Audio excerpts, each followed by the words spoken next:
Hello YouTube, it's PS3 Gaming Scotland here and welcome back to another video. Hope you guys are well and gaming lots. So in today's video I'll be looking back and giving you a recap and highlights of Square Enix's new announcement event called Square Enix Presents. Now this is an event full of Square Enix games that are up and coming with new announcements of several games. So before we get into the video, as always, let me know your thoughts below. Are you a fan of Square Enix and their games, or are you not? But yeah, please remember to like, comment and subscribe, and also comment down below anything you want, as I love to read all your comments. So yeah, let's jump into the Square Enix Presents event. So firstly, before we get into the actual announcements, I liked the fact that this event set our expectations of it, as they announced prior to the event going live what games will show up, and I think that is quite good to temper our expectations, as the previous state of plays from Sony haven't really done so, but the prior one didn't really do so. So yeah, so it's good that fans aren't going in with really high expectations and then maybe because of the things being shown that we're going to talk about soon are left with a sour taste in their mouth. So yeah, it was good that they set the expectations. So yeah, let's jump into what was shown. So the first big game we got that was releasing very soon, and that was Outriders. Outriders is a co-op RPG shooter set in a dark original sci-fi universe, previously part of the Epic Games group. The studio People Can Fly is most known for games such as Bulletstorm and the Gears of War franchise. In Outriders, a horrendous storm hits Enoch, which was once a beautiful planet and is now ravished by a mythical anomaly, the game's superpowers, making the planet not as it seems, as you and your unit are left with powers that are more than human. So there's 4 classes in Outriders which are fully customizable, and they also have a skill tree which can be upgraded, but difficult choices will start. So first up then we have Trickster. So it's a hit and run class. The Trickster's manipulation of time and space will be to your taste, and it's really deadly up close. Next we have the Technomancer class. So this is like your sniper class, which combines the special powers of technology. Place deadly turrets to take down your enemies in combat. Thirdly we have Devastator, the heavy attack. It's described as a tank in human form, a biological sledgehammer, difficult to kill and dangerous to be near. The control of gravity allows for brutal attacks such as the Impale ability. And finally we have Pyromancer, a medium range class equipped to deal with multiple targets at once. Easy to kill at close range, you can leech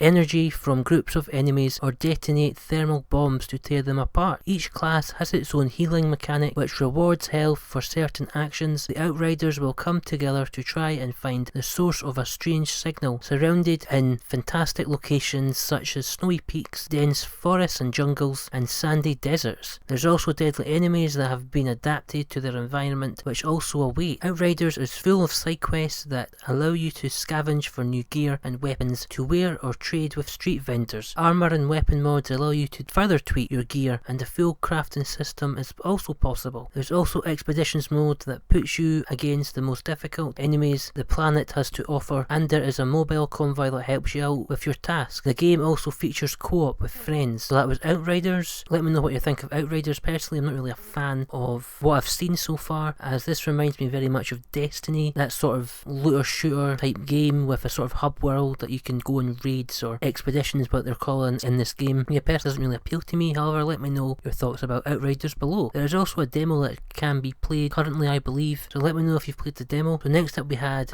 more announcements from Tomb Raider, as Tomb Raider and Lara Croft are celebrating their 25th anniversary this year in 2021. So we're going to be getting a Tomb Raider anime series, the next installment of the Tomb Raider film, a sequel, Tom Clancy Breakpoint crossover, another crossover set in Final Fantasy called War of the Visions, Final Fantasy Brave Exvius. We're getting a Tomb Raider Lost Valley statue, which looks really good so far. They're still in the making of the statue, but I love statues. I love picking up statues. There's different little ornaments like that, really fantastic. This next thing, after all my years of playing Tomb Raider games and a love of the franchise, I never thought that they will be offering this new thing, and that is a Tomb Raider cookbook. No, I'm being deadly serious. Square Enix are releasing Tomb Raider cookbook full of the recipes of the Tomb Raider games and films, I believe. Personally, I can't think of a single item of food that was cooked or made in the Tomb Raider games or film currently, but yeah, we will have to wait and see about that. That's definitely something that is totally left field on my part. I really did not expect a cookbook of all things to be releasing this year. But yeah, let me know what your thoughts are on that. Would that make you want to cook things from the Tomb Raider games? Let me know. We're also getting a new digital bundle of the 3 rebooted games: Lara Croft the Definitive Edition, Rise of the Tomb Raider and Shadow of the Tomb Raider. If you haven't played these games already, this is a really good time to jump in, and you can also buy them right now. This new edition includes 12 hours of DLC, I believe, as well. But yeah, I've personally platinumed all 3 of the games. I really love this franchise, and I really can't wait to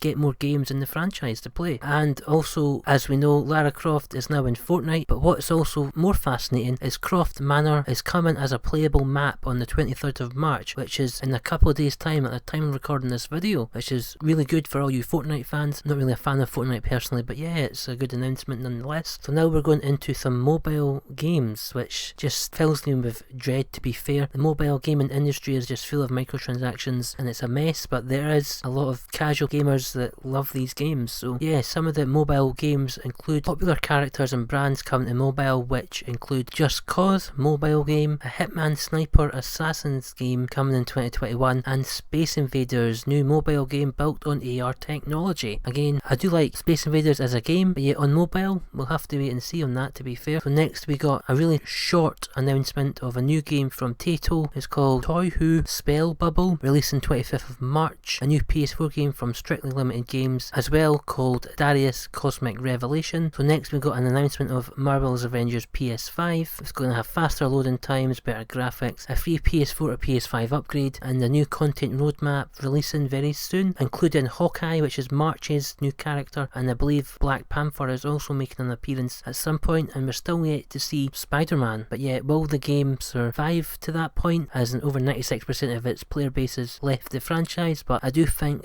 an announcement like this may entice more players, or the original players, to come back and try out, and then yeah, you never know, maybe the players might increase again, but we'll have to really wait and see on that. And from what I've been told by friends and things, this game really was pretty terrible. We also got a release date for Ballen Wonderland, releasing 26th of March. But the 2 final sort of big announcements, in my opinion, as a fan of this next game series, is we got a new Life is Strange game. It's called Life is Strange True Colours. It's going to feature a new cast of characters, a new power and story. So it's releasing the 10th of September this year, and we also got a new remastered collection releasing autumn 2021, and later as a standalone title releasing further in the year, and that is of Life is Strange and Life is Strange Before the Storm. So if you haven't picked up these games, you'll be able to play the first 2 entries in the series as a remastered collection. So Life is Strange, for anyone that doesn't know, is a game franchise with, and each sort of entry in the franchise, apart from the first 2, are surrounded by a completely new story and new cast of characters, but they also feature really mature themes throughout, and yeah, it's really fantastic in terms of storytelling, and they are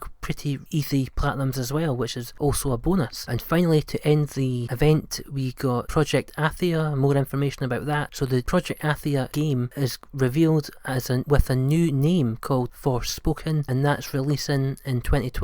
We also got some new gameplay from the game. Personally, it's very risky when these companies change their name of the game from pre-development to post-development. Yes, it might bring in new appeal maybe, but I do think a lot of people will still be calling this game Project Athia going forward. I do prefer that name to Forspoken, as that name sounds quite bland, but maybe that's got more to do with the more improved, updated story of Project Athia. And they also did a similar sort of thing with the name change for Immortals Phoenix Rising. That used to be called Gods and Monsters, however I prefer that name as well. But yeah, that's all we have to go on so far for the Square Enix event. Personally, the highlights for me: Project Athia releasing 2022, the new Life is Strange game, and yeah, some more announcements for Tomb Raider, which is good, even though I've platinumed the games. But yeah, there are my sort of highlights, and the rest of it was pretty okay, to be fair. And I think this is the way these companies are going to go forward in terms of game announcements and release dates and what have you. They're all going to do their own separate event, which is fair enough, especially during this more digital age with pandemic and things. But yeah, they are my thoughts of the event. Overall okay, with a couple of good announcements in there. As always, let me know your thoughts below. Did you watch the event? What are your thoughts on the event? Did you enjoy or dislike the event? As always, that is the end of today's video. Thank you very much indeed for watching. I've been PS3 Gaming Scotland, and I'll see you on another video. Thanks very much indeed, guys. Bye bye.